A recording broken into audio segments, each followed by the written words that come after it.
Today is October 1st, 2019. And I'm going to go off a script a little bit and give everyone an opportunity to introduce themselves, being that this is the first meeting of this term. I'm Sharon Hurt. I'm a council member at large, and I'm serving as chair during this first year. Russ Pulley, I'm the District 25 council member, and this will be my 5th year on this committee. I'm Emily Benedict, councilwoman from District 7, and I am new to the council and new to this committee. And I also have another committee at the exact same time as this, so should I pop in and out, that is why. And I think we're all going to be in that mode a little bit, popping in and out. I am Councilman Jonathan Hall from District 1, and this is the first year I will be on this committee. Steve Glover, at large. I was on this committee for 4 years and then off for the last 4 and now back on. So. Hello everyone, Delicia Porterfield, District 29. I served on the committee since March, and I'm glad to be back again. And I'm Judy Welsh. I'm the council member from District 16. I'm new to the council and to this committee. And she's also the vice chair. And I'm also the vice chair. Congratulations. Congratulations. And I guess, would you mind introducing yourselves? I'm Mark Oberlock. I'm the General Counsel and Government Relations Director for Nashville General Hospital. I'm Tom Sharp. I'm the Policy Director for the Health Department. Judy Tackett, Director of the Homeless Impact Division of Metro Social Services. Maria Calder, Counsel's Office. And Abigail Dowell, Assistant Director of the Homeless Impact Division of Metro Social Services. Great. Thank you all very much. Our first resolution that's sponsored by Mendez and Hurt, Resolution 2019-6.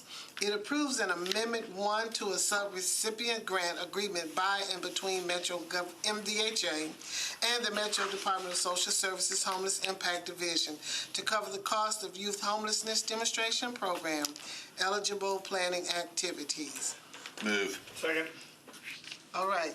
Would you like to give us some background on this particular resolution? Sure. Last summer of 2018, we received a grant from HUD for about $3.5 million to assist with ending and preventing youth and young adult homelessness.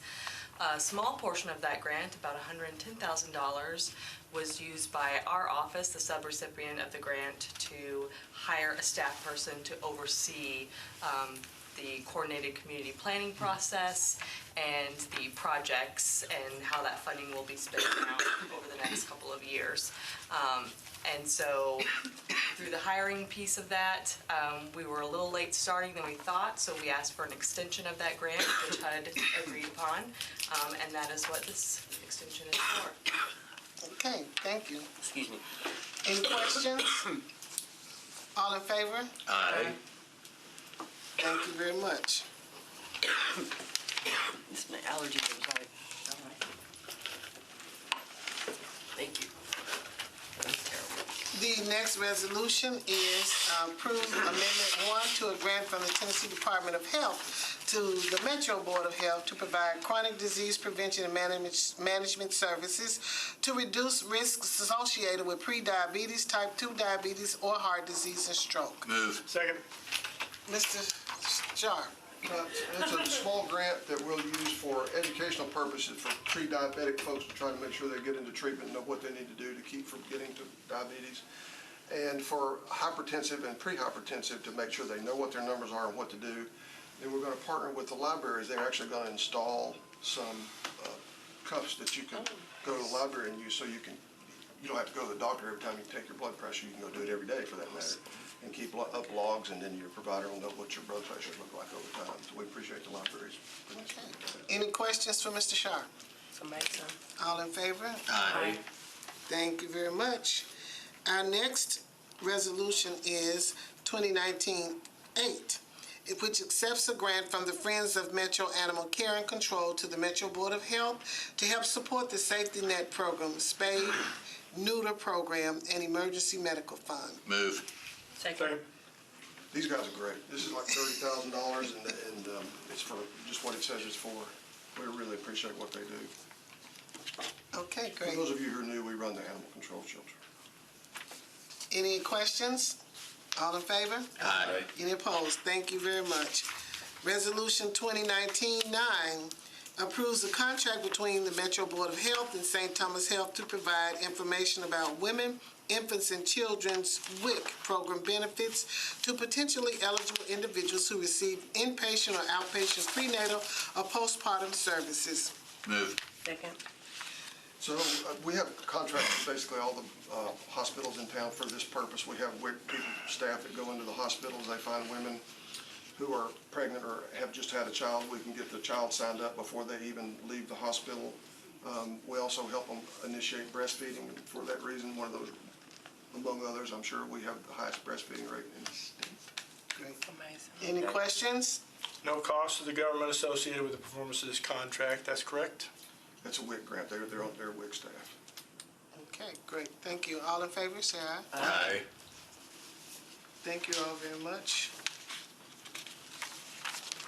Resolution 2019-10 approves a data sharing agreement between the Metro Board of Health and the Tennessee Department of Health to share opioid drug overdose data for program planning and public health intervention. Move.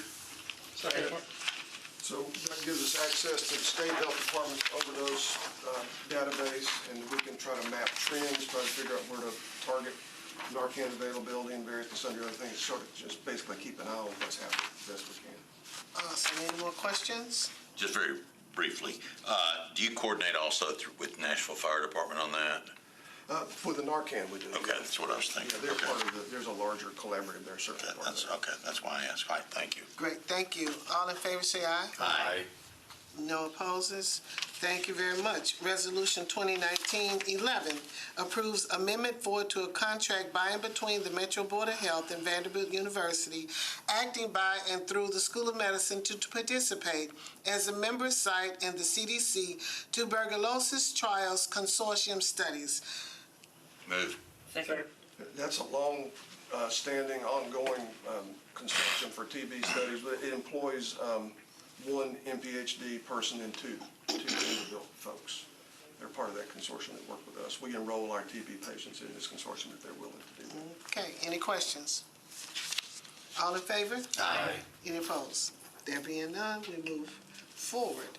Resolution 2019-12 approves a business associate agreement between the Metro Board of Health and Evaluation Design to provide safeguards to prevent the use or disclosure of protected health information. Motion. Move. Second. So a few years ago, we started the Community Mental Health Systems Improvement Plan, which is now funded at $400,000 a year recurring in the Metro budget.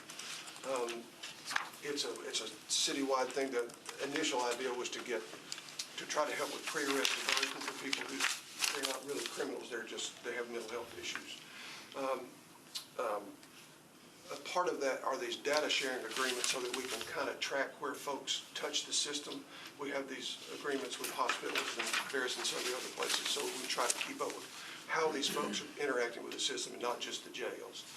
And all this PAA does is say that since we are going to share this data with them, they are held to the same privacy and confidentiality standards as the health department is. Any questions for Mr. Sherman? All in favor? Aye. Thank you very much. And we are on our last resolution, which is Resolution 2019-13. Approves a resident clinical education agreement between the Metro Board of Health and Vanderbilt University Medical Center to provide clinical teaching experiences to Vanderbilt resident physicians. Move. Second. So that started some years ago where the pediatric residents wanted to, really what they needed was guidance on when to prescribe medical formula for certain infants that have genetic conditions or health conditions where they cannot have either regular formula or breast milk safely. And so, but they come over 4 hours a year, I think, and learn really about WIC and how to prescribe that. I'm losing the word, but it's medicine. Yes. The formula. Okay. Thank you. Any other questions? There being none, all in favor? Aye. No opposes? So you all have completed your first meeting of Health, Hospitals, and Social Services. Thank you very much. I know you have fun, just in case. I'm sorry, and you are